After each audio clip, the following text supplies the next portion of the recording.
wa leo, na kwenye picha unavyoona ni Simba ameshinda michezo yote mitatu na kuweza kudraw ama kupoteza michezo miwili. Lakini kwa upande wa Fountain Gate wao wameshinda michezo miwili wakidraw michezo miwili, lakini pia kwa maana kupoteza michezo miwili na kudraw mchezo mmoja. Lakini mchezo wa mwisho Simba na Fountain Gate ilikuwa ni tarehe 12 mwezi wa 3 mwaka 2024 ambapo Simba dhidi ya Fountain Gate. Hapa Simba iliondoka na ushindi wa magoli 3-1. Lakini mechi nyingine ambao walikutana ilikuwa ni kati ya tarehe 6 mwezi wa 2 mwaka 2025.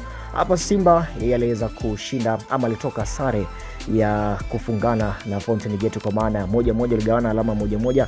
Lakini mechi ya mwisho ambao Simba aliweza kuibuka na ushindi wa magoli 4-0 Arbatun, Waarabu wanasema hivyo, bila ya Fountain Gate kupata kitu chochote.